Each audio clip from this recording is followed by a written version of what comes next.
네, 지금부터 인천외고 1학년 중간고사 총평을 시작해보도록 하겠습니다.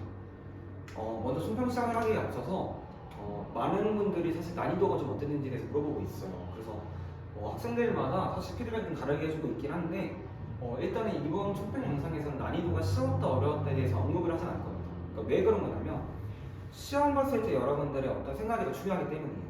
시험 끝나고 나서 결과에 따라서 고득점자가 많을 수도 있고 혹은 점수가 낮은 친구도 있을 수도 있고, 그러니까 여러 가지 가지각색에 대한 상황들이 있기 때문에 결과 난이도에 대해서는 끝나고 나서 얘기이지 여러분들이 실제 시험 때 문제를 풀었을 때의 감정, 그러니까 한마디로 문제 풀이를 하면서 들었던 생각들이 더 중요하기 때문에 난이도에 대해서는 언급을 하진 않을 거지만 개인적으로 궁금한 학생들은 따라서 물어봐 주시면 될 것 같고, 오늘 일단 이 영상에서는 도대체 중간고사가 이번에 어땠는지, 조금 쉬웠는지 어려웠는지를 넘어서 좀 어떻게 변형이 됐었고 학교 선생님들이 출제하려고 했었던 의도가 무엇인지에 대해서 좀 얘기하는 시간을 가져보도록 해볼게요. 총 한 4가지를 들어서 얘기를 할 건데 여러분들이 끝까지 이 4가지 포인트에 대해서 다 들으신 다음에 끝나고 담당 선생님이랑 기말고사 때는 좀 어떻게 준비를 할지에 대해서 깊게 좀 얘기하는 시간을 좀 가졌으면 좋겠습니다. 첫 번째는 너무 많은 시험 범위입니다. 무슨 말이냐? 일단은 시험 범위 자체가 좀 보여드릴게요. 모의고사가 48지문, 리딩 스펙트럼 14지문, 아티클, 기사문 4지문 총 다 합치다 보니까 66지문이 나왔어요. 근데 사실 리딩 스펙트럼이랑 아티클 관련해서는 모의고사 거의 한 2개를 합친 양과 비슷하기 때문에 곱하기 2씩 하면 약 한 100지문, 90지문 이상이 시험 범위에 들어가셨다고 보시면 될 것 같아요. 근데 이게 왜 중요한 거냐면 여러분들 아마 공부하면서 엄청 힘들었을 거예요. 왜 그러냐면 모의고사 같은 경우에는 1학년 거 모의고사를 쓰는 게 아니라 2학년 거 모의고사를 쓰다 보니까 일단은 난이도 자체가 어려워요. 그리고 학교에서 제거해줘, 그러니까 빼고 공부하라고 했던 그 지문들 자체가 무조건 다 30번대가 포함되어 있어요. 그러니까 빈칸, 순서, 삽입, 이 유형들을 여러분들이 공부를 하고 시험에 들어가셔야 되기 때문에 일단 난이도가 어렵다는 거죠. 난이도가 어려우면 문제가 뭘까요? 그렇죠? 하나하나 지문별로 공부하기가 되게 힘들다는 거죠. 왜 그러냐면 모의고사뿐만 아니라 리스펙 공부해야 되고 아티클도 공부를 해야 되기 때문에 공부해야 될 게 너무 많다 보니까 한 지문별로 꼼꼼하게 공부하는 게 사실 힘든 거죠. 일단은 이번 시험의 그 특징 중에 하나는 이 시험 범위가 많아서 여러분들이 일단 공부하는 것 자체가 너무 힘들었다라고 보시면 될 것 같아요. 두 번째인데 간접 연계예요. 학교에서 아마 그런 말들 많이 했을 거예요. 이번 시험에 원문이랑 똑같이 안 되고 소재는 비슷하게 내용은 좀 다르게 낼 거야 라고 얘기를 했죠.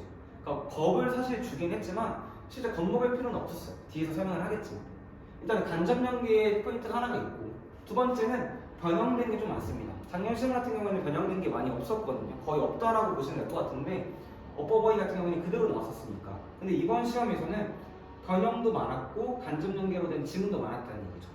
같이 한번 가보도록 해볼게요. 문제 7번입니다. 이거 도덕 정치라 썼는데 이거는 넘어가 주시면 될 것 같아요. 젠트리피케이션이라고 보시면 될 것 같아요.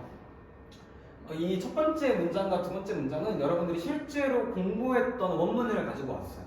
근데 이 원문의 내용들이 그대로 나오는 실제 시험도 좋지만 좀 변형돼서 나왔는데 여러분들이 좀 이질감을 느꼈는지 한번 봐보도록 해볼게요. 제일 첫 번째 문장 같이 한번 해석해보면 젠트리피케이션이라는 것은 현상이라고 알려져 있죠. 부유한 사람들이 덜 가난한 지역으로 이동하는 현상을 말합니다.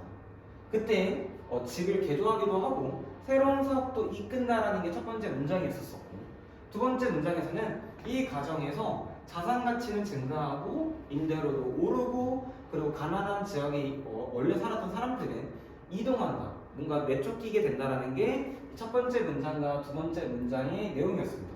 근데 실제 시험 때는 젠트리피케이션이라는 단어가 어떤 걸 묘사하기 위해서 사용되는 단어라고 나와 있죠. 일단은 처음이랑 좀 다르기는 해요.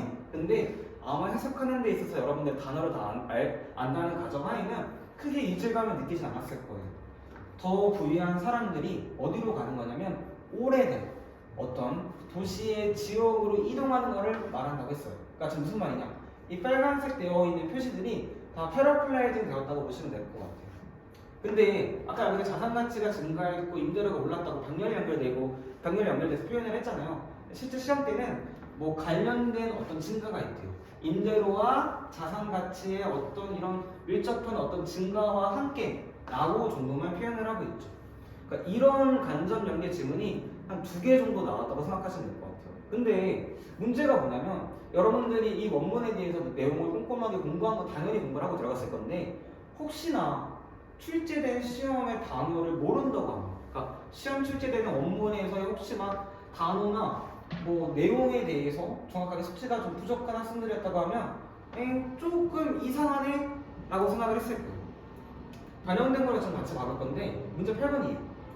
22년 모의고사 40번 지문인데 처음부터 시작해서 맨 마지막 4번째 문장까지 시간이 없는 학생들은 잠깐 멈추고 보시면 될 것 같아요. 찾아보시고 맞아 하자면 처음부터 문장 맨 마지막 4번째 문장까지는 그대로 출제가 되었습니다. 근데 맨 마지막 4번째 문장, 그러니까 4줄이 선생님들이 추가하신 문장입니다. 그러니까 원래 원문에 없던 문장이에요. 그래서 여러분들이 해석을 따로 하시면서 문제를 푸셨어야 되는 거죠. 근데 아마 어렵진 않았을 거예요. 왜 그러냐면 여러분들이 이 새로 추가된 문장에서 주제를 고르는 거였었는데 여러분들이 그냥 이 내용에 대해서 미리 숙제를 하고 주제 정도만 숙제를 알고 있는 상태에서 정답 1번부터 5번까지 고르면 사실 쉽게 고를 수 있는 문제였거든요. 근데 만약에 그게 아니라면 추가된 문장에 대해서 해석이나 구문이 좀 어려웠다고 한다고 하면 틀릴 수도 있는 부분이었겠죠. 문제 10번과 11번은 2개, 아티클, 동의지의 비극에 대해서 나왔었죠. 여러분 아까 이 문제 7번이랑 비슷한 맥락이라고 생각하시면 될 것 같아요. 동의지의 비극도 이 원문에서 그대로 출제된 게 아니라 바뀌어서 나왔어요.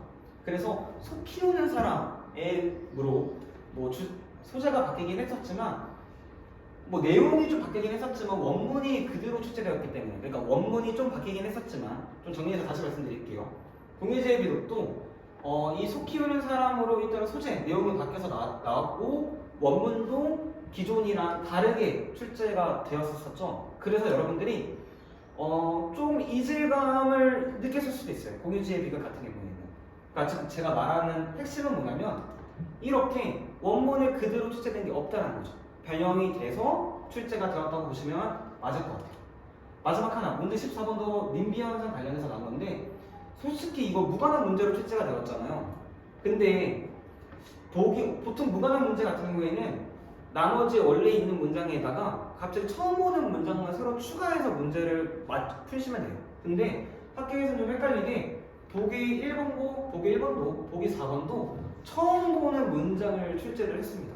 정답은 4번이었었지만 보기 1번에 대해서 해석이 정확하게 안 되고 단어가 애매하고 주제를 모른다고 한다고 하면 이 보기 1번과 4번 중에서 고민을 하셨을 거예요. 여러분들이. 이만큼 간접 연계의 지문이랑 변형된 게 좀 이번에 많았다라고 보시면 될 것 같아요. 세 번째 포인트입니다. 단어예요, 단어. 문제가 좀 가지고 왔는데 문제 3번 같은 경우에는 어휘 문제로 출제가 되었죠. 센시티브 하면 민감하다는 뜻인데 실제 시험 때는 의식적인, 의식 있는 걸로 바뀌어서 나왔어요. 이게 왜 동의어지? 유의어지? 라고 보실 수 있는데 문맥에서는 바뀌어서 나와도 사실 상관이 없습니다. 즉 한마디로 단어를 아는 것뿐만 아니라 언어력적으로도 문맥에 맞춰서 풀 수 있어야 되는 문제였던 얘기죠. 문제 9번에 루트아웃부터 시작해서 뭐 리플레니시 14번, 뭐 19번, 20번, 21번 각각 여러분들이 문제를 풀 때 보기에서 웬만하게 출제되는 지문들을 좀 가지고 왔어요. 이 단어를 여러분들이 모른다고 하면 문제 푸실 때 시간이 좀 오래 걸리셨을 거예요. 앞뒤 문맥으로 추론을 해야 되니까. 그만큼 학교에서 알려주는 것 외적으로도 여러분들이 기본적인 단어 실력을 요구한다라고 보시면 될 것 같아요. 만약에 내가 여기 있는 단어 중에서 모르는 게 있다고 한다고 하면 반드시 5월달, 6월달 초까지는 여러분들 단어 공부 많이 해주셔야 됩니다. 4번입니다. 서술형에서 이번에 사실 좀 깎인 친구들이 많이 있을 거예요. 왜냐하면 부분 점수도 거의 없게 출제가 되었을 거고 구문적으로도 좀 되게 중요하게 출제가 되었는데 서술형 1번 같은 경우에는 가목적어랑 진목적어에 대해 투부정사를 쓸 수 있는지에 대해서 물어봤었던 거죠. 그 서술형 1번과 2번 같은 경우에는 빈칸 문제로 출제가 되었어요. 그러니까 여러분들이 질문을 암기하고 있으면 사실 되게 편했었을 텐데 그걸 할 수가 없다니까요. 그게 불가능하다니까요. 왜냐하면 시험 범위가 너무 많기 때문에. 그래서 학교 측에서도 여러분들이 서술형을 쓰기 좋게 이미 그 조건에 단어를 뭐 간사 하나하나 따로따로 써준 게 아니라 좀 묶어서 내용적으로 묶어서 출제가 되었어. 그래서 학교에서 요구했던 건 뭐냐면 여러분은 기본적으로 구문 좀 알고 있어? 이거 이치 나왔는데 과목적으로 넣을 수 있어? 라고 물어봤던 문제였어요. 그리고 사실은 2번 틀린 친구들이 좀 많죠. 나돈니 거들써 여러분들 이거 모르진 않아요. A뿐만 아니라 B도 여러분들 다 해석 아는 거예요. 아는 건데 중요한 게 여러분들 의문문 어선 노출해야 되는 거 알고 있었나요? 그냥 해석은 자신 있죠. 맞아, 여러분 해석 못하지 않아요. 잘해요. 근데 he tired가 아니라 is tired 의문문 어선 노출된 거 여러분들 알고 있어? 라고 물어봤던 거죠. 즉 학교에서 선생님이 요구하는 게 뭐냐면 기본적으로 너네들의 구문 실력 높은 걸 원하고 있는 거죠. 세 번째 가볼게요. 가장 시간이 많이 걸렸던 문제 중에 하나예요. 온리트 부정사가 맨 마지막에 나왔어요. 요약은 맨 마지막에 보면 온리트 부정사가 나왔는데 여러분 아마 이 1번 뜻으로 해석을 많이 하셨을 거예요. 오직 투부정사 하기 위해서. 근데 이 투가 전치사인지 투부정사인지 헷갈리는 친구도 있을 거예요. 왜냐하면 이 온리트 부정사가 있다는 거를 지금 이 영상을 보고 여러분들 알았기 때문에. 즉 무슨 말이냐? 구문 공부가 상당히 필요하다. 1번과 2번과 마찬가지로. 근데 실제 시험 때는 1번 뜻이 아니라 그러나 투부정사 하다 라는 뜻으로 쓰였습니다. 총 두 가지 뜻이 있는데 1번이 가장 많이 쓰이지만 실제로 시험 때는 2번으로 많이 쓰였다는 얘기인 거죠. 그래서 그 문제를 봤을 때 해석을 이렇게 하셔도 돼요. 그의 예상보다 높게 이기기 위해서 구매한 사람들이 있다. 그러나 깨닫게 됩니다. 뭐를? 충분한 고려 이후에 그들이 손실봤다라는 걸 깨닫게 됩니다. 투부정사를 써주신 다음에 9단어는 그대로 써주시면 돼요. 근데 이 문제를 풀기 위해서는 그러나 투부정사 하다라는 거 여러분들 알았는지가 중요하다는 얘기인 거죠. 모르면 이 문제 아무리 시간 많이 걸려서 썼겠지만 9단어가 여러분들 없을 거예요. 9단어가 없고 거의 일단 8단어에서 끝났을 거예요. 아니면 문장이 중간에 쓰다 끊기든지.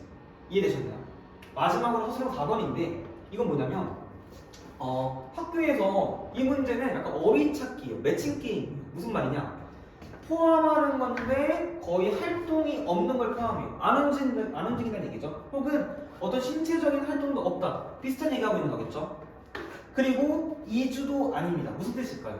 정착하다라는 뜻이죠. 이 단어, 이 지문에서 원문에서 이 내용과 해당되는 단어를 고르라는 문제였습니다. 이해되셨나요? 내가 원문에 있는 단어에 대해서 해석이 하나라도 모르는 단어가 있다고 한다고 하면 이 문제 또한 풀 수 없었던 거죠. 즉 구문과 단어를 학교에서 상당히 요구했다라고 보시는 게 맞습니다. 그래서 학교에서 요구하는 거, 이 1번부터 4번까지, 그러니까 4번까지 정리를 하면서 요구하는 거 뭘까요? 여러분들 좀 생각 좀 해보셔야 될 것 같아요. 단어가 부족한 걸까? 아니면 지문을 다 암기해야 되나? 지문 다 암기하는 건 다 필요가 없죠. 그러니까 여러분들 학교에서 요구하는 거는 정확한 영어 실력입니다. 여러분들 아마 모의고사 봤을 때 대부분 다 1등급, 2등급 나오는 친구들일 거예요. 해석, 근데 지문 보면 좀 아는데 하면서 넘어가셨던 친구들 많이 있을 거예요. 아마 그런 친구들은 서술형에서 많이 점수가 깎였겠죠. 학교에서 요구하는 건 다 간단합니다. 정확한 영어 실력입니다. 나돈니 뭐들서 해석하는 거 이제 안 중요해. 너네 구문 정확하게 알고 있어? 단어도 너네 지문에서 꼼꼼하게 다 알고 있니? 과목적으로 알고 있어? 등등. 학교에서 요구하는 거는 단어, 두 번째 구문, 세 번째는 영작 실력까지 요구하고 있습니다. 이게 이 3일치가 안 되면 아마 기말고사 때도 여러분들이 시험 봤을 때 지문을 아무리 많이 보고 해석을 많이 다 할 줄 알고 한다고 하더라도 맞힐 수 있는 점수는 85점밖에 안 돼요. 더 높게 올라가셔야 되잖아요. 더 높게 점수를 획득하셔야 되잖아요. 그래서 나머지 이 방학 기간이 아니라 앞으로 이 5월달 이 가정에 될 때 여러분들이 해야 되는 것들은 이 단어와 구문 영작 실력에 대해서 메꾸기 위해서 최선을 다하셔야 됩니다. 이제 더 이상은 내신 기간 때만 공부를 해가지고 성적이 나오지 않아요. 모의고사 문제를 풀 때 보통 이런 해석일 것 같은데 라고 해석하면서 넘어가는 건 이제 의미가 없습니다. 정확한 영어 실력, 문법 실력을 요구하신다고 보시는 게 더 맞을 것 같습니다. 여기까지 가볼 거고 더 궁금한 사항이나 어떤 궁금한 내용에 대해서는 그리고 또 궁금한 피드백에 대해서는 직접 찾아와서 말씀해 주시면 도와주도록 하겠습니다. 감사합니다.